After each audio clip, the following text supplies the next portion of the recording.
Hello, everybody.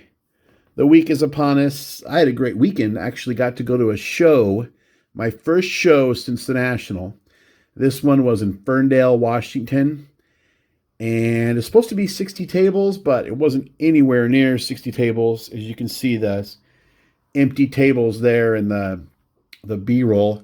I did run into a certain Flying Dutchman while I was there, and we were both repping our Reindeer Studios shirts, and we sent a picture to Scott of that, and he blew his mind.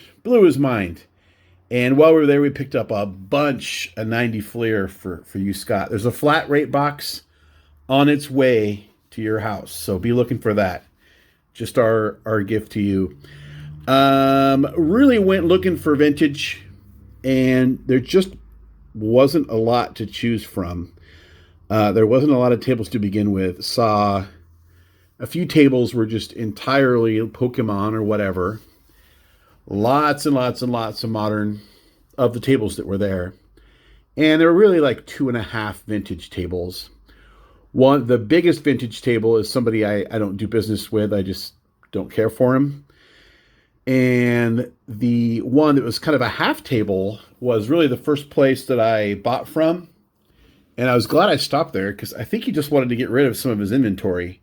Because I got 2 slabs here, $10 each. Here's a 77 Stargell and an O-Pee-Chee. Older SGC slab. It's got some crap on the back. But 84 or 7, what have you. $10. Sold. And then I got this. I really like this card. This is for the Fence Busters from 58. Del Crandall, Ed Matthews, Hank Aaron, Joe Adcock. $10. Looked it up because I knew I was getting a deal when I bought it. I didn't look it up before I asked him what he wanted for it.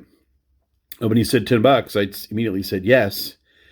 And this is more along the lines of a $50, $60 card.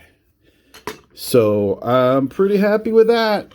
And then because the guy was so kind to me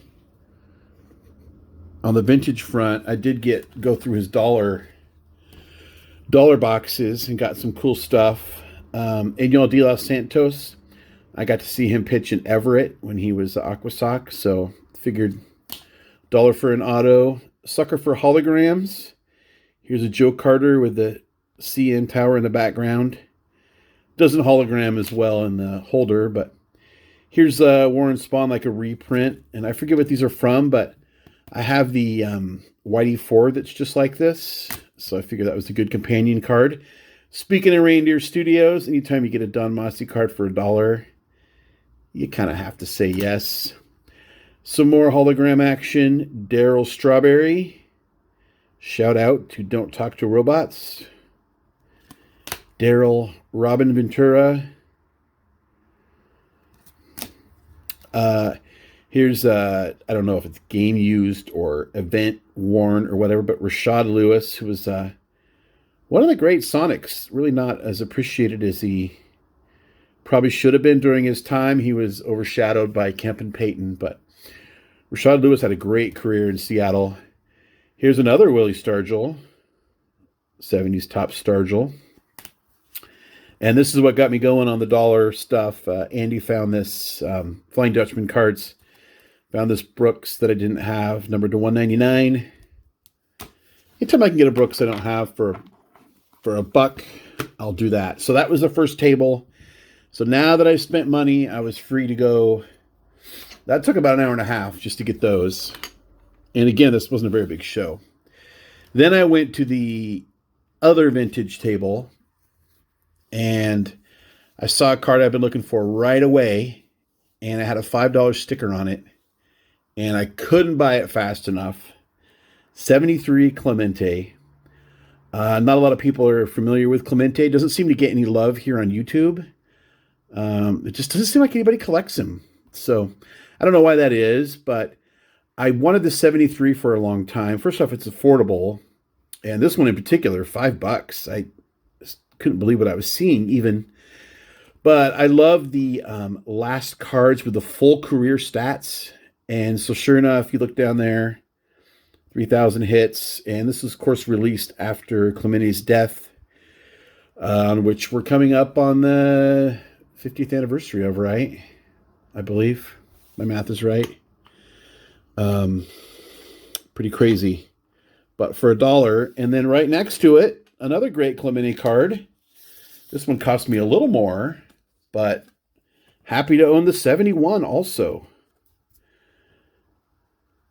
Pretty decent shape. No major flaws. There's no creases. This one looks like it might, the 73 has a little gum residue right here, but there's no big creases. I can live with the centering and all that. So these two cards for $30. Done and done. And then I still had some money, so I figured I could buy some vintage cards.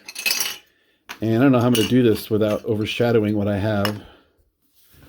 I don't think I'm going to be able to, but yeah, just a couple of affordable autographs, $3 each. Here's a Stadium Club Chrome auto of Dalton Jeffries. They figure any current player, $3, rookie auto, pretty good deal. And these are from 2022 Heritage, I believe, the all-time fan favorites, Aaron Rowand, and Indy Chavez. And I don't know if I'll keep those forever or whatever, but for $3. And then I still had a couple dollars left, and I spent it on an eBay gift card on the way home, so I could buy some vintage, more targeted vintage once. But I was happy to do that. How did I do? What do you like here? I keep going right back to this as a card I love, and really the Clementes and the Stargels, all of them. I bought them because I wanted them, of course. But I just didn't really have a lot of I didn't have any vintage Clementes at all. And I've been wanting some. And so maybe some people in the community will finally start liking Roberto Clemente. Do some research, learn about the man. He's impressive fellow. So I'm going to leave you with that task. And let me know how it goes. Until next time, remember, we don't count subscribers, we count friends.